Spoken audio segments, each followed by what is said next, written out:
Esses são os destaques ou highlights do terceiro dia do Congresso Brasileiro de Diabetes 2021, o eDiabetes 2021. Nós vamos conversar agora com o Dr. João Roberto de Sá, docente em endocrinologia da Escola Paulista de Medicina. Dr. João Roberto, obrigado. A gente já sabe que o paciente com diabetes tem várias complicações. Uma delas é a doença renal. Mas a gente tem que esperar o paciente chegar nesse problema ou a gente consegue descobrir antes quem vai ter esse tipo de complicação? É um prazer estar com vocês e sua pergunta é extremamente importante. Porque o que nós temos que fazer é um diagnóstico precoce da doença renal diabética, que, aliás, é a primeira causa de pacientes que são colocados em terapia substitutiva no mundo. Aqui no Brasil é a segunda causa. Mas imagine que hoje ela é a primeira causa em pacientes que vão para diálise e transplante. E o segredo é você fazer um diagnóstico precoce para fazer um tratamento dos fatores de risco e não só do diabetes de uma maneira precoce e intensiva. Os primeiros anos da doença e o descobrimento dela em fases precoces é o segredo para você, no mínimo, retardar a evolução ou mesmo parar a evolução da progressão. Doutor João, a gente consegue no consultório descobrir isso em todos os pacientes? Existem já marcadores, ou seja, exames que podem ser solicitados para chegar nesse diagnóstico? Excelente questão. Sim, nós temos hoje exames que não são os ideais, mas ajudam muito, que é você fazer um simples exame de urina em amostra isolada, onde você vai fazer a relação de perda entre a albuminúria, que é uma proteína, e a creatinúria, que é algo que o rim tem que mandar para fora, expelir. Esta relação ela é suficiente para você dizer se o paciente apresenta ou não nefropatia diabética. E o outro ponto importante que você pode pegar em qualquer local da internet é uma equação do CKD-EPI, onde você coloca dados como creatinina, a idade do paciente, e você terá a taxa de filtração glomerular. Esses dois parâmetros simples podem ser feitos e avaliados em qualquer dos níveis que temos, primário, secundário e terciário.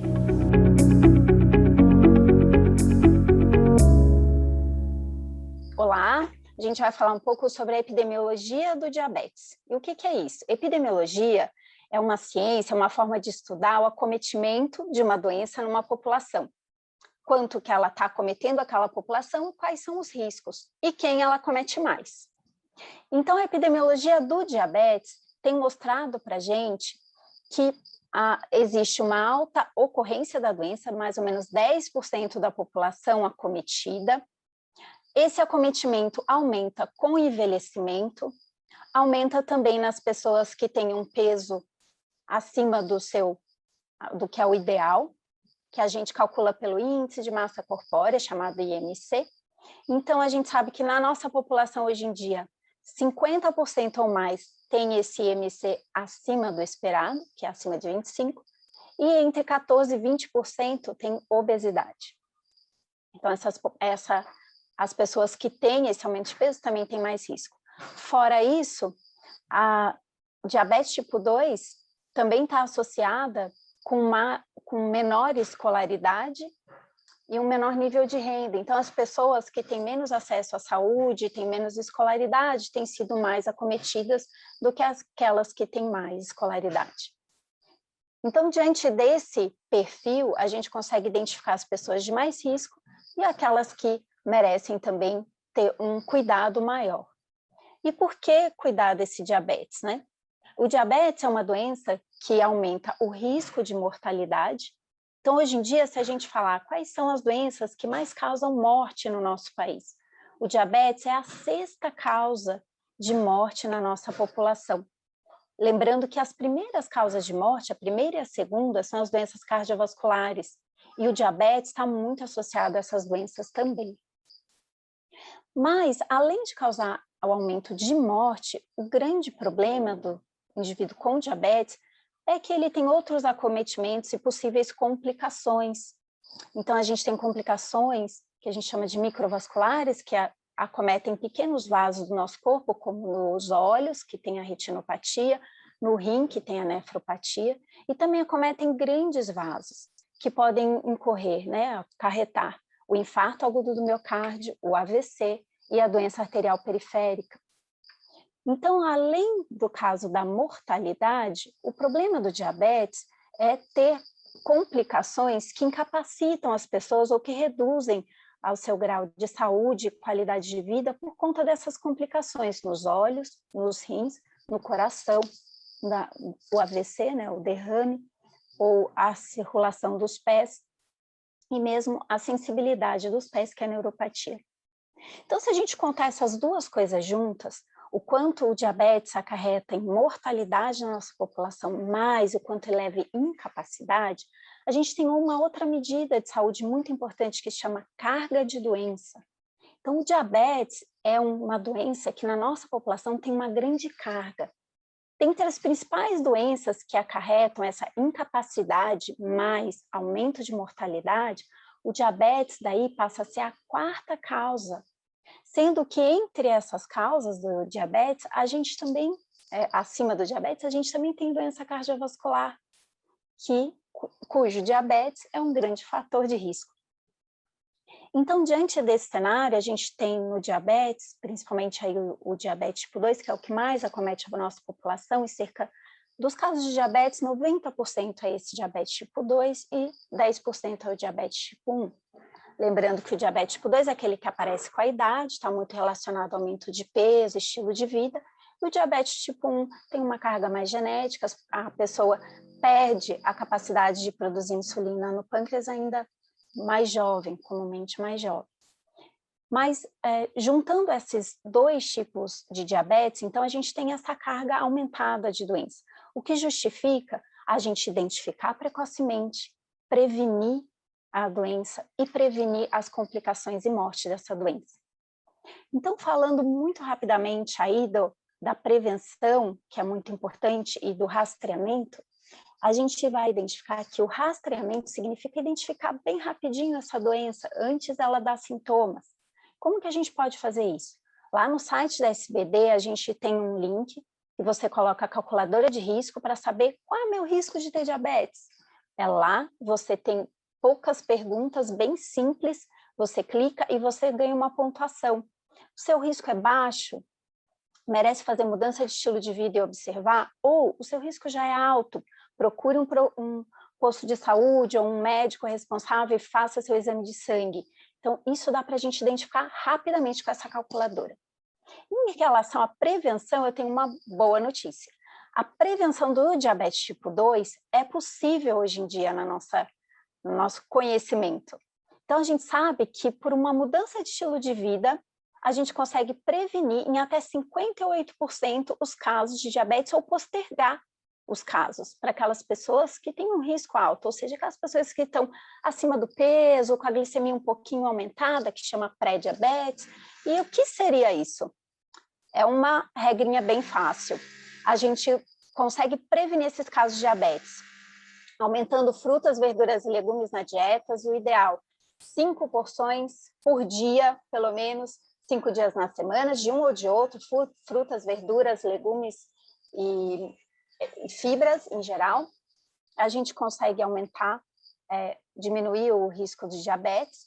Atividade física, 150 minutos por semana de uma atividade física aeróbica, ou seja, moderada, é aquela que você consegue andar, não consegue cantar, mas até você consegue falar, mas não cantar.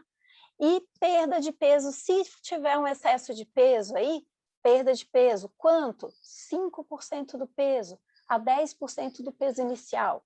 Então, com aumento de fibras, frutas, verduras e legumes, uma dieta mais adequada, 150 minutos de atividade física por semana e perda de 5 a 10% do seu peso inicial, a gente já consegue prevenir ou postergar bastante o aparecimento de diabetes, o que vai refletir futuramente em menor complicação e, se Deus quiser, tiro Deus quiser, gente, e uma pausa então, que vai incorrer em menor complicação futuramente, tanto das incapacidades quanto da mortalidade. E, por último, gostaria de dizer que também na prevenção a gente sabe hoje em dia que tudo que acontece muito precocemente na vida é importante.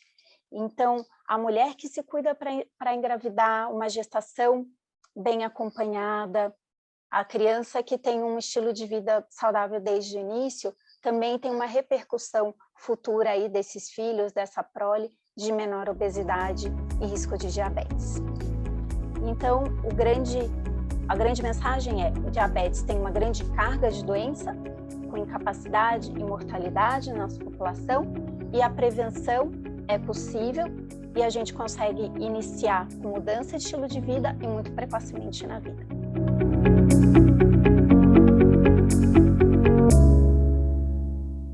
Continuamos aqui nos destaques do E-Diabetes 2021, o congresso da SBD, Sociedade Brasileira de Diabetes. A gente vai conversar agora com o Dr. Balduino Tidel, endocrinologista e diretor do Instituto da Criança com Diabetes em Porto Alegre e ex-presidente da SBD. Ele vai falar para a gente sobre a importância da abordagem multidisciplinar do tratamento de diabetes. A gente vem acompanhando aqui, falamos de doença cardiovascular e diabetes, falamos do problema renal no diabetes, mas como é que se organiza esse tratamento? Pois é, sabe que a abordagem multidisciplinar, cada vez mais, ela se torna importante e absolutamente prioritária.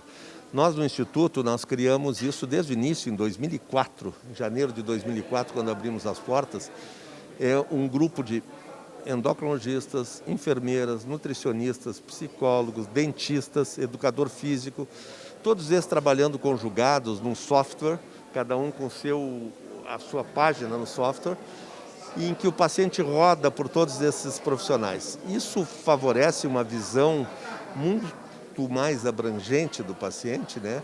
E faz com que a gente conheça melhor esse paciente e tente, então, fazê-lo entender melhor o que é o diabetes para ter um controle metabólico melhor. Claro que não existem só facilidades nesse sentido, é difícil mesmo, quer dizer, a gente pensar que a abordagem multiprofissional vai acabar com o mau controle, não é isso.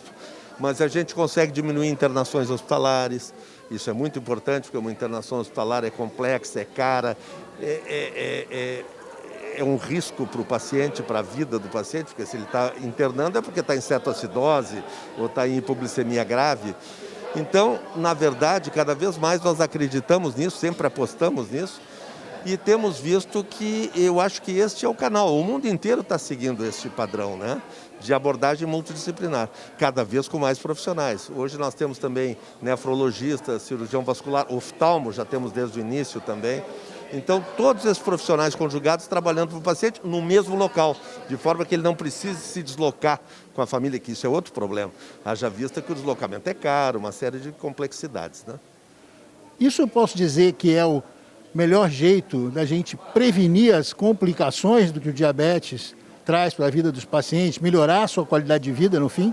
Eu não digo que isso seja a única forma. Claro que há pacientes que se tratam em consultórios privados e conseguem isso tratando só com o seu médico, mas não é o mais fácil. De fato, uma primeira consulta hoje, por exemplo, no Instituto da Criança com Diabetes, nós o atendemos esta família inteira ao longo do dia. Não é uma consulta de 15 minutos, 30 minutos, 1 hora de duração, não. É uma consulta de 8 horas de duração, em que ele passa pelo médico, pela enfermeira, pela nutricionista, pela psicóloga, pelo assistente social, para saber os caminhos a percorrer, de forma a conseguir os insumos pelo Estado, pela União. Então, de fato, essa é a forma talvez mais abrangente e mais correta de tentar as coisas, mas não é fácil, Com certeza, mas a gente entende, e a gente aprendeu principalmente aqui isso, ou seja, cada vez mais o nosso objetivo é que o paciente tenha melhor qualidade de vida e menos complicação. Sem dúvida. Hoje tivemos uma mesa aqui, multidisciplinar, muito interessante, que eu coordenei. Foi com endocrinologista pediátrico, com psicóloga, com nutricionista, com enfermeira, e que falamos todas essas questões que permeiam essa abordagem, né? Muito obrigado, doutor Balduino. E a gente continua aqui acompanhando os destaques do E-Diabetes 2021.